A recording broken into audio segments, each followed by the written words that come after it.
আপনারা দেখেন ক্যামেরার ভিউটা এত দারুণ দারুণ দারুণ, সুবহানাল্লাহ। বস কি ভিউ! আমি তো ফিদা হয়ে গেছি এই ওয়েদারের ভিউ দেখে। আমিও তাই বলতেছি যে টাকা উঠে গেছে সব। মানে হ্যাঁ, গেলাম। বিসমিল্লাহির রহমানির রহিম।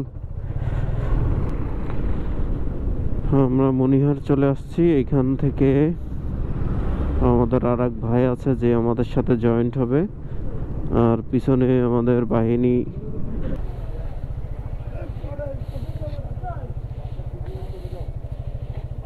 ওই ভাই, চলো চলো চলো, সমস্যা নেই।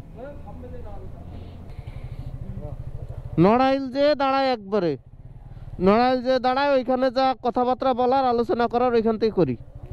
আগে নড়াইল পর্যন্ত যাই। বিসমিল্লাহ। তাহলে আমরা যশোর থেকে বের হচ্ছি এখন। নড়াইল এখান থেকে আছে 32 কিলোমিটার। আমরা নড়াইল যেয়ে কফি খেতে খেতে সবার সাথে পরিচিত হব, আর সাথে হচ্ছে কিছু রাইডিং টিপস, এগুলো সবাই সবার মতামত শেয়ার করে দেন আমরা কক্সবাজার, সরাসরি কক্সবাজারের উদ্দেশ্যে রওনা দেব। আমরা এখন নড়াইল পৌঁছা গেছি। লোহাগাড়া এখান থেকে আর 3 কিলোমিটার মতো।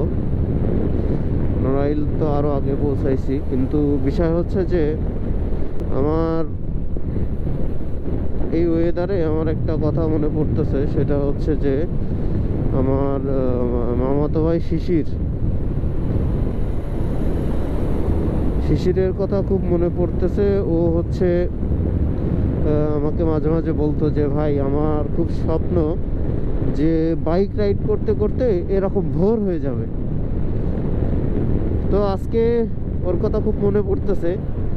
আমি এমন একটা ওয়েদারের ভিতরে এখন আছি, একদম সেম ওর সাথে মিলে যাচ্ছে। আমি যেহেতু আমরা রাত 4টার ভোর 4টায় রওনা দিছি, তো এখন অলমোস্ট 6:30 বাজতে গেল।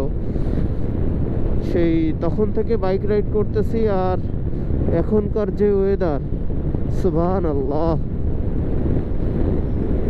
আপনারা দেখেন ক্যামেরার ভিউটা এত দারুণ, মানে অভাবনীয়, অকল্পনীয়, সুবহানাল্লাহ। আল্লাহ পাক আসলে এত সুন্দর, আল্লাহ পাকের সৃষ্টি। সূর্য উঠতেছে আর ওয়েদারটা এত দারুণ লাগতেছে, ভাষার বলার মতো ভাষা না এরকম। আর আমার ভাইরে ভাই কি ভিউ! কবির আসলে একটা কবিতা আছে না, যে দেখা হয় নাই ঘর হতে দুপা ফেলিয়া না, এরকম কি একটা কবিতা আছে। আমার জানা ছিল কিন্তু কবিতাটা ভুলে গেছি। আসলে তাই আমরা যে এই যে ভোরবেলায় ঘুমায় থাকি, সূর্য উদয় হওয়ার সময়, ফজরের আগে, ফজরের পরে, ফজরের নামাজ হয় না, তাদেরকে বলি ভাই আর ঘুমায়েন না, আর ঘুমায়েন না। দুনিয়ার সৌন্দর্য, প্রকৃতি দেখেন কি দারুণ, সুবহানাল্লাহ। ভাই আমার তো সফরের সৌন্দর্য, সফরের মজা এখানেই তো আমি তৃপ্তি পেয়ে গেলাম এই ওয়েদার দেখে। আল্লাহ পাক যে এই সফরে কত সুন্দর সুন্দর দৃশ্য দেখাবে কল্পনা করতে পারতেছি না। কারণ আরো শুনেছি যে বান্দরবন, আসলে আমার বাইক ট্যুরে বান্দরবনের ডিপলি যাওয়া। এইখানে তো কোনো চার দোকান নাই।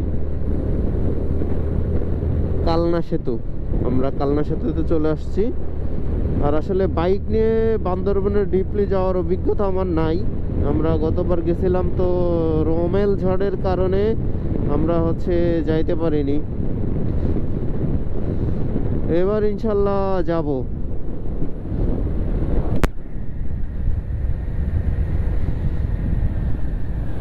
ব্রিজ পার হয়ে দাঁড়ায়, ব্রিজ পার হয়ে। ও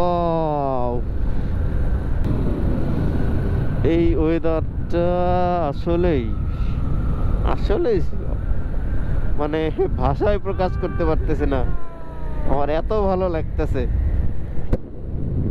আগে কখনো বাইক ট্যুরের শুরুতে এরকম ফিল পাইনি, আলহামদুলিল্লাহ। আমরা কালনা সেতুর টোল প্লাজা টোল দিয়ে তারপরে সামনে যেয়ে দাঁড়াবো। ভাই টোল দিও, টোল টোল দিবা, টোল 20 টাকা 20 টাকা।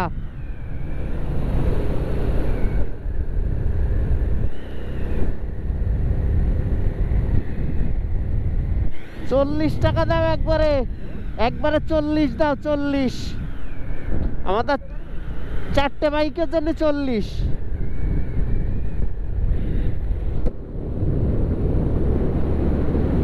ওয়াও ওয়াও, আলহামদুলিল্লাহ আলহামদুলিল্লাহ আলা কুল্লি হাল।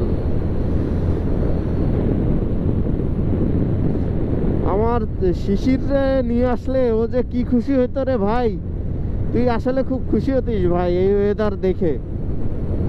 একদিন শুধুমাত্র এক কাজ করি, ওরে নিয়ে একদিন শুধু এই ওয়েদার দেখানোর জন্য রওনা দিব ইনশাল্লাহ।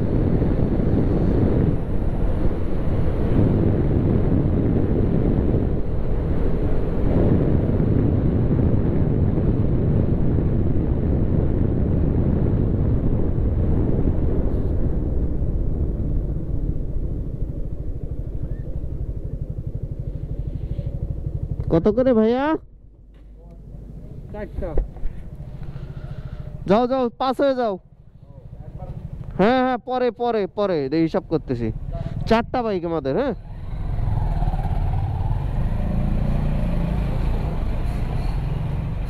হয়েছে।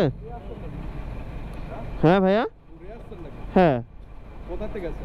আমরা যশোর থেকে কক্সবাজার বান্দরবন যাব। কক্সবাজার বান্দরবন। ঠিক আছে ভাই, দোয়া করেন। আল্লাহ হাফেজ।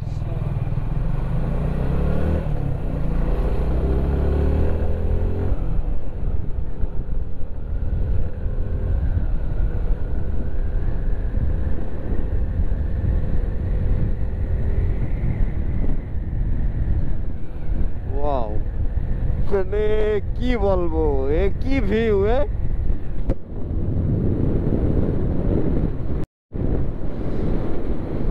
এই পাশের ভিউ, এই পাশের ভিউ, বস কি ভিউ!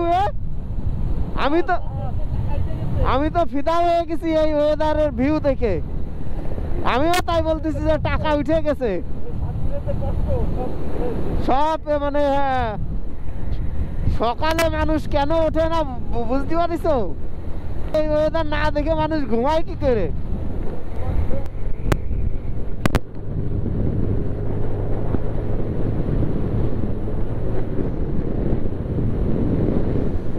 যাক, খুব ভালো লাগলো, খুব ভালো লাগতেছে।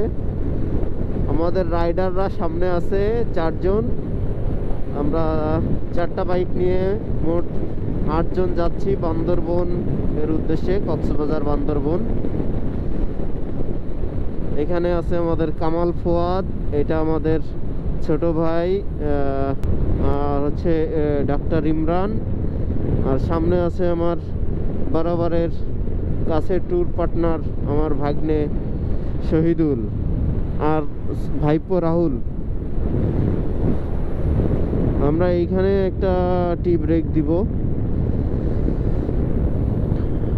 দেন তারপরে আলোচনা পরামর্শ শেষ করে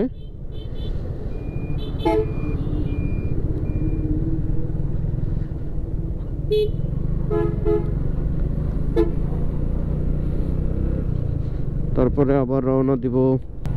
আরে এই যে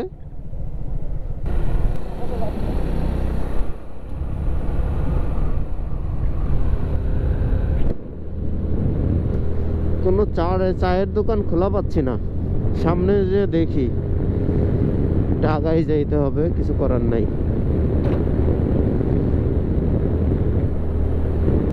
যেহেতু অনেক সকাল ভোরবেলা, তো এই জন্য তেমন একটা চায়ের দোকান পাচ্ছি না, বা একটা ছোট ব্রেক দেওয়া যায় এরকম কোনো স্পেসও তেমন একটা পাচ্ছি না। এই কারণে একবারে সরাসরি আমরা ভাঙাই যে মানে পদ্মা সেতুর আগে, এক্সপ্রেসওয়ের আগে ভাঙার ওইখানে যে আমরা একটা টি ব্রেক দিব। আমরা ভাঙায় না দাঁড়ায় সামনে একটা এই যে জয় বাংলার মোড় আছে, এইখানটাতে দাঁড়াই। হুম,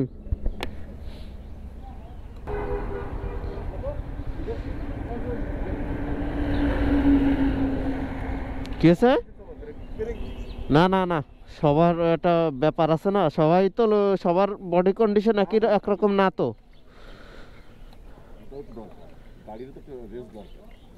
গাড়ির রেস্ট পরে। আচ্ছা, চেন লুপ নিয়ে আইছো রাহুল? চেন লুপ নিয়ে আইছো?